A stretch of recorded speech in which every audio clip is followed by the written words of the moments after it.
বেগম খালেদা জিয়ার কবরে শ্রদ্ধা জানাতে আসছেন বিএনপি নেতাকর্মী এবং সাধারণ মানুষ। পুরো এলাকায় জোরদার করা হয়েছে নিরাপত্তা। এই মুহূর্তে রাজধানীর শেরে বাংলা নগরে জিয়া উদ্যানে আছেন রিপোর্টার মুরসালিন হক। সরাসরি যাচ্ছে তার কাছে।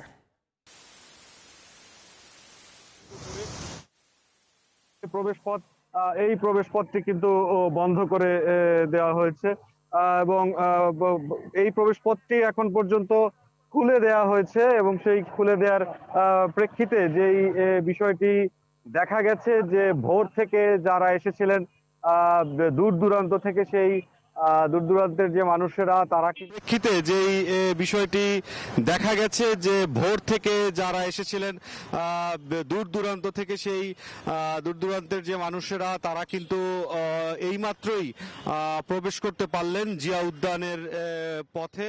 এই জিয়া উদ্যানের পুরো সড়কটি পূর্ব পাশ অর্থাৎ বিমান ক্রসিং এর যে এলাকাটি, পাশাপাশি পশ্চিম অংশ রেসিডেন্সিয়াল স্কুল অ্যান্ড কলেজের যে এলাকাটি সেই অংশটিও খুলে দেওয়া হয়েছে। ফলে দেখা যাচ্ছে যে এই সড়কটি দিয়ে যে যান চলাচল সেটিও শুরু হয়েছে। পাশাপাশি যারা এই জিয়া উদ্যানে শহীদ রাষ্ট্রপতি জিয়াউর রহমান এবং গতকাল সমাহিত করা বিএনপি চেয়ারপারসন বেগম খালেদা জিয়ার যে সমাধি, সেই জায়গাটিতে তারা যেতে পারছেন, যাওয়া শুরু হয়েছে এই মানুষের আনাগোনা।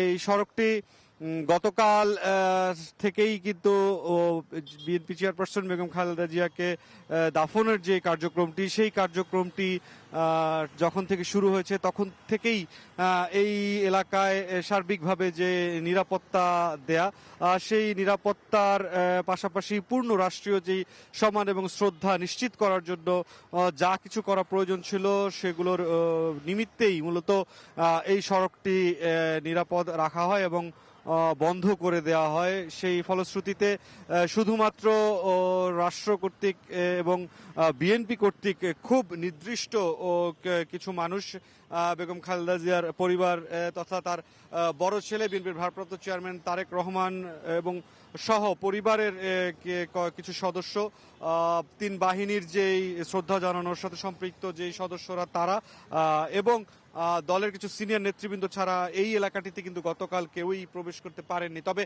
আজ এই বেলা 11টা থেকেই মূলত এই সড়কটি খুলে দেওয়া হয়েছে সর্বসাধারণের জন্য। সাধারণ যানবাহন যেমন চলছে, তেমনি কিন্তু সাধারণ মানুষ যারা এই সমাধিতে জিয়ারতের উদ্দেশ্যে আসছেন বা দোয়া করতে চাচ্ছেন তাদের জন্য খুলে দেওয়া হয়েছে। এই ছিল জিয়া উদ্যান এলাকা থেকে সবশেষ পরিস্থিতি।